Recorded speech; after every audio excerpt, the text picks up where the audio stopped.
घरघंटी शिलाई मशीन करता 2023मध्ये डिसेंबर 23मध्ये फॉर्म भरलेला होता। अशा महिलांना आपण घरघंटी आणि शिलाई मशीनचं आपण वितरण करत होतो। त्यासाठी आजच्या कार्यक्रमासाठी आपल्याला माननीय खासदार साहेब रवींद्र वायकर साहेब यांच्या हस्ते आपण वाटप करणार आहोत। मी सर्वांना पहिल्यांदा विनंती करतो की सर्वांनी त्यांचं जोरदार टाळ्या वगैरे अभिनंदन करायचं आणि त्यांचा आभार मानू। सर्वांनी जोरदार टाळ्या वाजवा। 400मध्ये 150 घरघंटी आहे आणि 250 शिलाई मशीन आहे। तर आपल्या सर्वांना मी विनंती करतो की आपल्या सर्वांचा काही गैरसमज होतो की मी फॉर्म भरलेला आहे तर मला मशीन भेटलीच पाहिजे आणि फॉर्म भरल्यानंतर काही मोठी प्रोसिजर असते। आपल्याकडे फक्त 4000 मशीन वाटायच्या होत्या आणि जवळपास आपल्याकडे 15000 फॉर्म आले होते। त्यातले आपण 10000 फॉर्म पात्र झाले होते। तर पात्र झाल्यामधून आपण 4000 लोकांना मशीन वाटणं अपेक्षित होतं। त्यासाठी आपण लॉटरी काढलेली आहे आणि लॉटरीमध्ये आपण सर्वजण सिलेक्ट झालेले आहात। मुंबई महानगरपालिकेच्या माध्यमातून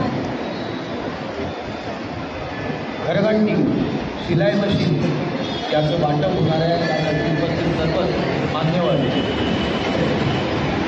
ही जी योजना आहे ही योजना 2005 आणि 2006 साली मी ज्या वेळेला स्टँडिंग कमिटी चेअरमन होतो त्यावेळेला एक जेंडर बजेट बनवलं होतं आणि ह्या जेंडर बजेटमध्ये त्यावेळेला मी महिलांना हाताला उद्योग मिळाला पाहिजे, बचत गट निर्माण झाले पाहिजे आणि यासाठी एक रक्कम त्यावेळेला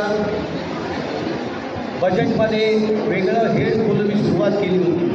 कारण या गोष्टीचा पायोनियर म्हणजे सुरुवात करणारा रवींद्र वायकर आहे मुंबई कॉर्पोरेशनचा।